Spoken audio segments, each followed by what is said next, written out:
America, Iran और Israel के युद्ध का आज 24वां दिन है। 24वां दिन में ही अमेरिका के राष्ट्रपति डोनाल्ड ट्रंप यू टर्न ले लिए हैं। उनका बयान हर एक घंटे हर एक दिन बदलता है। 24 घंटे में वो 2-3 बार बयान दे चुके होते हैं और उनका बयान बदल चुका होता है। अमेरिका का राष्ट्रपति डोनाल्ड ट्रंप का कहना है कि हम 5 दिन का युद्ध विराम दिए हैं ईरान को। 5 दिन हमला नहीं होगा और ईरान के प्रमुख नेताओं से बात हुआ है और बातचीत चल रहा है। वहीं ईरान के प्रमुख नेताओं का कहना है और सेनाओं का भी कहना है, सेनाओं के प्रमुखों का कहना है कि ऐसा कोई भी बातचीत नहीं हुआ अमेरिका के राष्ट्रपति डोनाल्ड ट्रंप के द्वारा या अमेरिका के प्रमुखों के द्वारा। इसमें सच्चाई कितनी है? बट क्या अमेरिका के राष्ट्रपति इस युद्ध से डरे हुए हैं? क्योंकि इस युद्ध का खर्चा अमेरिका के राष्ट्रपति को भी उठाना भारी पड़ रहा है। क्योंकि डेली का खर्चा कम से कम 13 करोड़ है, 13,000 करोड़ के आसपास है, जो अमेरिका के संसद से पास होना है।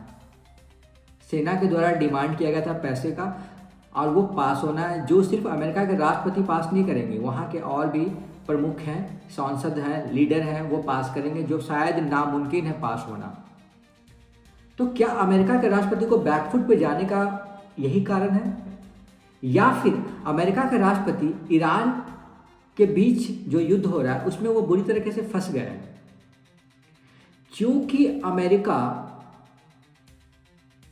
खाड़ी देशों की समस्याएं भी सुलझा नहीं पा रहा है। जब से अमेरिका ईरान को धमकी दिया है कि पावर प्लांट पे हमला करेंगे, ईरान के द्वारा भी पलटवार किया गया कि हम भी खाड़ी देशों पे हमला करेंगे प्लांट पे, तब से ये चीज़ें ना थोड़े से नॉर्मल हुआ है।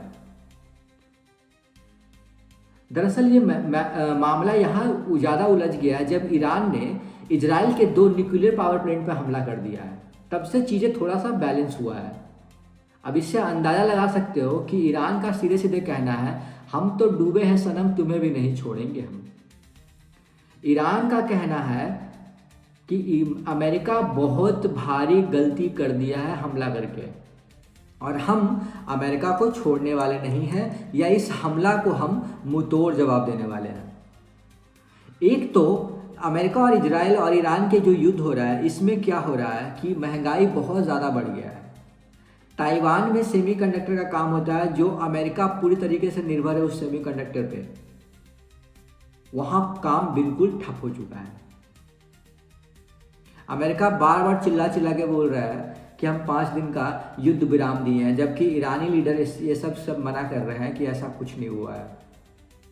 अब इससे आप अंदाज़ा लगा सकते हो कि ट्रंप का दावा कितना सच है और कितना झूठ है।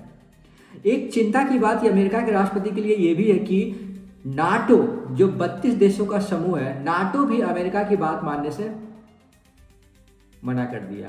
हालांकि ब्रिटेन ने सहमति भेजा था होर्मुज जलडमरू मध्य में जहाज भेजने का, बट भेजा नहीं। तो अमेरिका के राष्ट्रपति इस बार अलग थलग पड़े हुए हैं और इसका भुगतान पता है कौन भुगत रहा है? खाड़ी देश इसका भुगतान भुगत रहा है। खाड़ी देश ऐसे जलजल में फंसा हुआ है कि वो ना वो सांस ले पा रहा है, ना वो निकल पा रहा है, बस वो फंसा हुआ है। अब आप अंदाजा लगाओ कि खाड़ी देशों में कितनी ज्यादा तबाही हो रही होगी। तो इसका मार सिर्फ ईरान पे नहीं पड़ रहा है, ईरान के साथ साथ उस खाड़ी देश पे भी पड़ रहा है, इजराइल पे भी पड़ रहा है और अमेरिका पे भी पड़ रहा है। तो ये खेल जो अमेरिका के राष्ट्रपति डोनाल्ड ट्रंप ने खेला है ना, वो उनको महंगा पड़ गया है, काफी ज्यादा महंगा पड़ गया है। इससे अंदाजा लगा सकते हो कि किसी भी देश को आप हल्के में नहीं ले सकते हो। और आप दादा नहीं हो, आप दादा नहीं हो। आप किसी को डेवलप करने से आप चाहते हो कि आपके पास परमाणु हथियार रहे। आप भी तो कोई शांति का दूत नहीं हो। आप भी तो परमाणु हथियार क्यों बना रहे हो? दूसरे पे हमला करने के लिए ना। तो फिर ईरान क्यों ना बनाए? आपने वेनेजुएला को कब्जा में कर लिया, आप क्यूबा को धमका रहे हो, आप कोई भी देश को अपने, आप ग्रीनलैंड को बोलते हो अपने अंडर ले लो। तो कोई देश आपके मतलब वो कमजोर क्यों बना रहे हैं? वो आगे क्यों ना बढ़े? वो जाहिर सी बात है ना, आगे तो बढ़ेगा ही वो भी। आप होते कौन हो? सबसे बड़ी बात यह है। मुझे ऐसा लग रहा है कि इस बार अगर अमेरिका में चुनाव हुआ ना मिड टर्म का, तो अमेरिका का राष्ट्रपति डोनाल्ड ट्रंप का पत्ता साफ है वहाँ से। ऐसा अंदाजा लगाया जा सकता है कि उनका पत्ता साफ है, क्योंकि जिस तरीके से वो कारनामे कर रहे हैं, देखो युद्ध किसी भी देश का नागरिक नहीं चाहता होगा।